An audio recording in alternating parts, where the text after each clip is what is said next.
Our current social economic system is the monetary system. This system is all the isms. It is capitalism, communism, fascism, and socialism. It is the exchange of currency for a good or service, and it has been this way for thousands of years.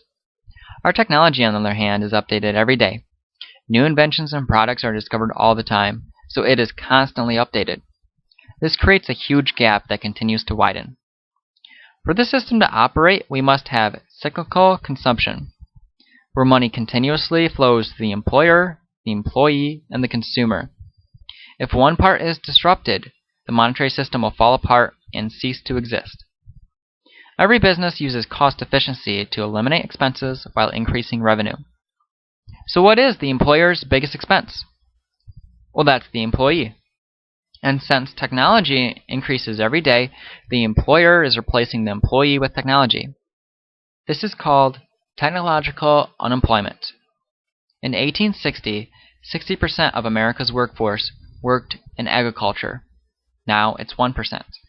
In 1950, we had 33% working in manufacturing. Now it's 8%. So where did everyone go? The service sector. Today we have 82% of Americans working in the service industry, and we see these jobs replaced with technology every day. A few examples include the cashier replaced by the U.S.A, and bank tellers replaced by the ATM machines. As time goes on, jobs will continuously disappear whether we like it or not. And this brings us to the United States dollar. What makes something valuable? Scarcity. Gold is valuable because there's not that much of it on our planet, contrary to dirt. Dirt has significantly less value because there is abundance of it. The United States dollar is currently the world's reserve currency. This forces other countries to exchange their currency for dollars in order to buy oil and other commodities, thus maintaining the dollar's strength.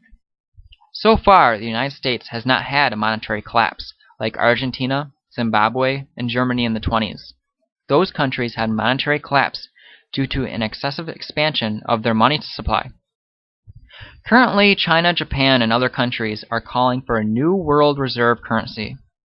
Once they succeed, every country will discard their supply of the dollar because they no longer need it. This will expand the United States money supply so rapidly it will instantly make the dollar worthless. But monetary collapse doesn't have to wait until the world reserve currency is changed. When you or the government takes out a loan, the bank doesn't have all the money they loan out. They simply type numbers on a computer, creating money out of thin air. Currently, 95% of money is just numbers on a computer, with 5% in bills and coins. Now you have to pay interest on that loan. The money to pay interest was never in circulation to begin with, so paying interest is expanding the money supply. Hundreds of years ago, interest was called usury, and it was punishable by death, because nations knew and understood that it creates perpetuating debt, which is impossible to overcome. The United States is now $15 trillion in debt. It is now impossible for our debts to be repaid. If every American was taxed 100% of their income, it still wouldn't be enough to balance the budget. Hyperinflation and monetary collapse is unavoidable. We have passed the point of no return. And now for continuous growth. The monetary system must grow to be sustainable. The global economy grows 3% every year, doubling every 23 years. Continuous growth means we must continuously produce more products for the system to operate, which the majority of our products are currently produced using chemicals derived from fossil fuels. Continuous growth on a finite planet is scientifically impossible. Our planet is in a deficit, using our resources faster than they are being replenished. An example would be you continuously spending more money than you make. Eventually, you're going to hit zero. Many people understand this fact, and their next response is, well, it's not going to happen in my lifetime. There seems to be a big misconception when our resources will become depleted. And people also forget the value of something is based on scarcity. Therefore, prices will skyrocket before our resources are depleted. That is, if you can even find the goods you're looking for. Scientists have concluded it took 5 million years to create the fossil fuels that the world consumes in 1 year. Before the end of the century, excessive mining will have exhausted nearly all the planet's reserves. Rivers are plummeting and wells are drying out.